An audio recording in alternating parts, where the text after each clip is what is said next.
¿Qué tal, queridos amigos? Alabado sea el señor Trump, quien dijo en uno de sus maravillosos discursos antimexicanos que México pagaría por el muro. Pues ya está cerca de lograrlo, no Trump, pero sí Biden, que ha sido un presidente en ausencia. Dicen que va a ir al funeral de la reina Isabel el próximo lunes, pero eso está por verse, porque le cuesta moverse. Y lamentablemente pues ha tenido que coincidir con un presidente mexicano que se aterroriza cuando los Estados Unidos le ponen un hasta aquí. Para eso vino el señor Anthony Blinken, el secretario de Estado norteamericano, no para platicar de cosas nimias, le vino a poner límites. Y para colmo, sacó un acuerdo para que México y Estados Unidos paguen 4.900 millones de dólares en infraestructura fronteriza. Es decir, como pronosticó Trump, que ahora está pues entre entrar a la línea judicial penal de los Estados Unidos o bien ser candidato republicano otra vez a la presidencia de esa nación. Pues bien, mientras el señor Trump decide cuál va a ser su camino, o más bien los norteamericanos o los actuales gobernantes de los Estados Unidos lo deciden, ya logró, señor Biden, que México comience a pagar por infraestructura fronteriza. A eso vino el señor Blinken, a eso vino, a que México aceptara completamente todas las condiciones que le quiere imponer Estados Unidos. México ha sido, sí, lamentablemente y con dolor, lo digo hoy, en vísperas de nuestra sagrada independencia, que nunca ha podido México enfrentar con dignidad a los Estados Unidos. Hay algunas anécdotas que son eso, anécdotas, pero que no pasan de allí, que lamentablemente se han ido agigantando con el tiempo, pero que no pasan de allí, no pasan de ser anécdotas de algunos presidentes que han osado defender un tanto cuanto la soberanía nacional. Por ejemplo, Echeverría, quien acaba de fallecer a los 100 años. Bueno, no acaba, hace poco. Ha sido el año de los que mueren aquellos muy ancianos, como la reina Isabel, como Echeverría, y como algunos otros que seguramente están en la lista del diablo, seguramente. Pues bien, esto es una cosa secundaria. El caso es que Echeverría se le plantó al entonces colega norteamericano suyo, Richard M. Nixon, y no aceptó en las Naciones Unidas apoyar la idea de descuadrar a Taiwán y no reconocerla como nación soberana por el asunto de ir a favor de China. México quiso evitar ese papelón y el presidente Echeverría aguantó una gritería, él me lo contó, del otro lado del teléfono del señor Nixon, que creyó que podía regañar al presidente de México, y el presidente de México le contestó en un pequeño acto de dignidad que de ninguna manera México iba a tolerar que el presidente de los Estados Unidos le impusiera una orden. Y así fue como México apoyó que Taiwán fuera una nación independiente y que pudiera formar parte de la Organización de las Naciones Unidas, a la que después él aspiraría a ser secretario general, Echeverría. Ya se los conté ayer, obteniendo 0 votos. Ni México, ni el delegado de México, ni el embajador de México votó por él. Esto para que lo tome en cuenta el señor López Obrador, quien debe estar muy contento, porque cada vez que viene un funcionario norteamericano, baja la cabeza lastimosamente. Siquiera fuera, fíjate lo que voy a decir, no me lo vayan a tomar a mal, siquiera fuera como Chávez, al que tanto deploramos, porque Chávez cuando menos tenía dignidad y no permitía que los Estados Unidos lo pisotearan, aunque claro, mantenía muy bien el negocio del petróleo con los Estados Unidos para amainar las asperezas con la Casa Blanca. Pero este dictador que ahora descansa ahí a un lado de nada menos que del libertador de América, Simón Bolívar, resulta que pasó a la historia como un tirano, como un dictador, y no como un hombre de Estado. Y luego le legó la dictadura a Nicolás Maduro, que este sí no tiene ningún atributo que le hagan mostrarse como un presidente de una nación que va desarrollándose o que va progresando. Cada vez hay más miseria, más desabasto, más rencor.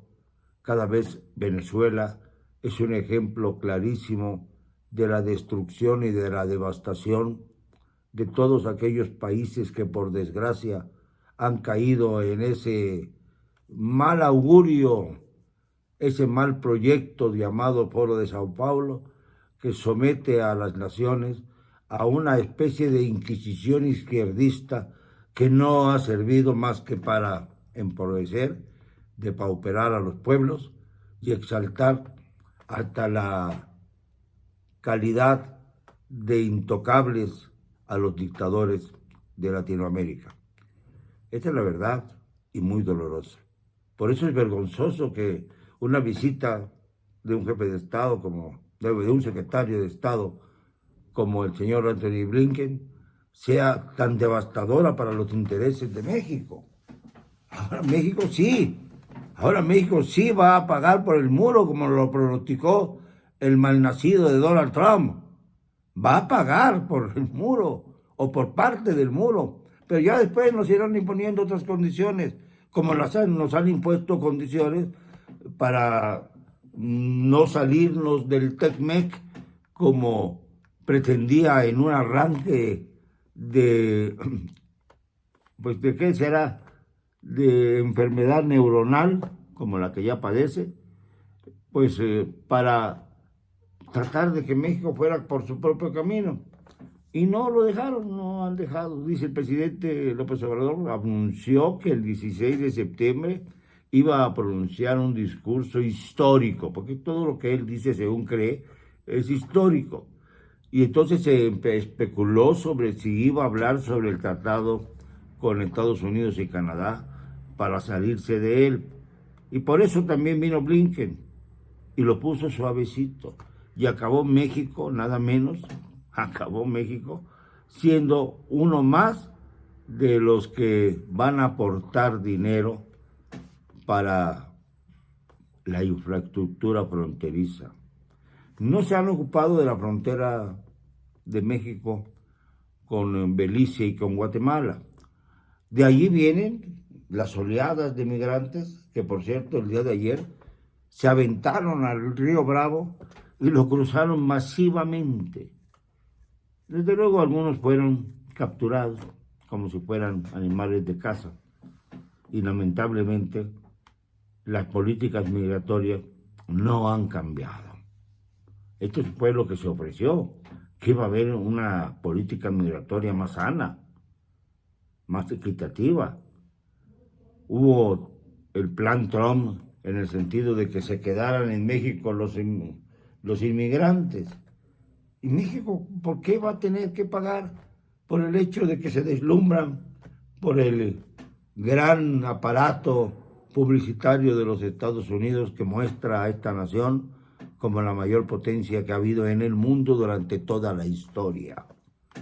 Y claro, naturalmente todo el mundo quiere ver si es cierto lo de el auge norteamericano y si es cierto que los Estados Unidos son una nación de emigrantes, como lo ha sido siempre desde hace muchísimos años. Pero bueno, el caso es que López Obrador No puede él solo, el López Cuarto, no puede él solo con la posibilidad de enfrentar al poder de los Estados Unidos que le ordena constantemente lo que tiene que hacer respecto a las relaciones bilaterales. No de ahora, esto viene de muy atrás. No ha habido ningún presidente de México que haya podido sacar provecho, realmente provecho, de los Estados Unidos, salvo uno, Adolfo López Mateos. Él agarró y por sus propios tompiates, por decirlo de alguna manera, logró que la famosa nave Sputnik de los Estados de Rusia, la primera que cruzó el espacio, pues pudiera ser captada por los norteamericanos durante una exposición que se realizó en el Auditorio Nacional de la Ciudad de México, para que los norteamericanos se pudieran llevar la tecnología rusa y pudieran ganarle así la carrera del espacio. Y esto propició que los Estados Unidos, tanto el presidente Eisenhower como el presidente Kennedy, tuvieran una enorme cortesía y un enorme agradecimiento con el presidente López Mateos. A grado tal de que fue después de que dejó la presidencia uno de los que más visitaban a Eisenhower en su rancho. En fin, la historia es larga. Pero el caso es que López Obrador volvió a doblarse. Y una vez más, el visitante, Blinken, se llevó en la bolsa todas las promesas hechas por López Obrador para que le baje 2 rayitas a su discurso pro-yanqui, que lo utiliza de vez en cuando para poner a prueba su alianza soterrada con los pueblos del Foro de Sao Paulo. Triste realidad de la mexicana. Y aprovecho estos últimos minutos para agradecer profundamente a la Asociación Nacional de Locutores de México, a la que tanto aprecio le tengo, a Rosalía Baún, una gran mujer que ha sabido mantener unidos a los locutores, por esta emocionante medalla que me fue impuesta el día de ayer por mis 50 años como locutor. Ahí tengo otra prueba, que es precisamente el día en que me entregaron el certificado como locutor, hace ya muchos años, en 1972, precisamente hace 50 años. Les estoy muy agradecido. Ahí pronuncié un discurso agradeciendo también el hecho de que en estos tiempos de persecución hacia los periodistas, hacia los locutores, hacia los líderes de opinión, se ha recrudecido el que fuera premiado un hombre como el que está aquí frente a ustedes, que no ha hecho más que ejercer la crítica desde que tiene uso de razón, creo. Nunca he conocido otro método para tratar de contrarrestar los abusos de poder que el uso de la crítica. Algunos no lo entienden, algunos creen que es nada más con el objeto de chantajear a los hombres del poder. Esto es totalmente absurdo. Los que verdaderamente son ridículos son estos hombres del poder. Por ejemplo, la que dicen que es novia de López Obrador, Geraldine Ponce, alcaldesa de Tepic, Nayarit, pronunció un discurso en donde dijo, entre otras cosas, para que veamos los niveles en los que estamos, dijo: hay muchos que creen que debí darlas a alguien, que debió darlas a alguien. No dijo nada más, no dijo después de darlas ningún otro calificativo o ningún otro nominativo, pero dijo esto como una especie de a confesión de parte: sobran todas las pruebas. Pero qué difícil es ahora ejercer el periodismo independiente. Y por eso esta medalla me honra, aunque sea por mi edad, aunque sea por haber cumplido 50 años como locutor. Ya también tengo micrófonos de oro, dos, que me ha dado la asociación por mi labor como locutor, como periodista. Ahora es porque logré llegar a este escenario con la mente muy alta, a pesar de los perros de caza, de los youtubers salvajes, vándalos. A pesar de todos ellos, he llegado a este momento grato en mi vida, aunque ya sea la parte final. Estoy muy orgulloso, muy contento y les doy profundamente las gracias a la Asociación Nacional de Locutores de México. Gracias y como siempre, no me van a callar y lo digo con cero cobardía.